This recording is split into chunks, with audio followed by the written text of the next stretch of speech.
আসছি পাতায়াতে।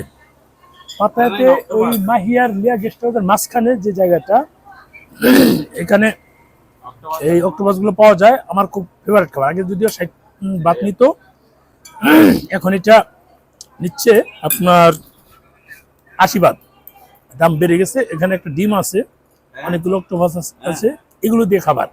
স্পাইসি নিয়েছি, খুব টেস্ট, আমার কাছে ভালো লাগে। এখন এটা নিয়ে কয়েকটা জিনিস শেয়ার করবো। আমরা চায়নাতে খাবার খেলাম। চায়নাতে ধরেন সানিয়ালি বাংলা খাবার খাইতে গেলে মিনিমাম 40 RMB লাগে, তার মানে 800 টাকা। আর এখানে যদি বাংলা খাবারই খাইতে যাই, যেসব ইয়ে আছে বা এই মাহি আছে, এগুলো যদি বাংলা খাবার খাইতে যাই, তাহলে এখানেও জনপ্রতি 300 করে চলে যায়, অর্থাৎ 3-1200। এইটা আমরা পাচ্ছি 80 বাত। 80 বাত হলে আপনার যেমন হচ্ছে ধরেন 4-32, 320 টাকা।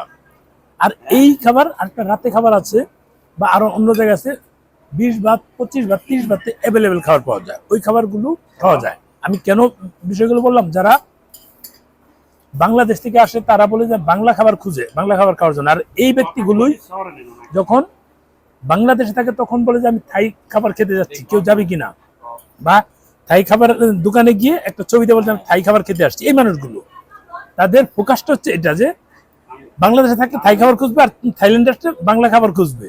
এরা হচ্ছে এই ধরনের, আসলে এদের ফোকাসটা হচ্ছে বড়। এখানে এসে থাইল্যান্ডে এসে যদি থাইল্যান্ডের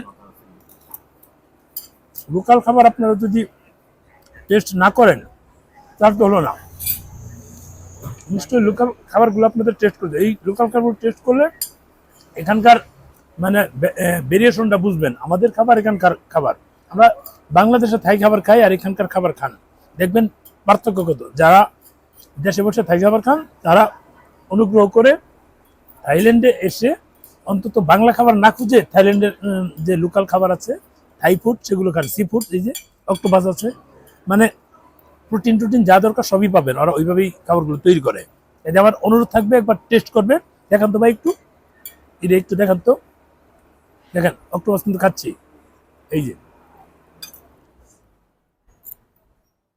খুব টেস্ট, যেটা হচ্ছে বলার বাইরে। ভালো থাকবেন, শেয়ার দেন ভিডিওটা।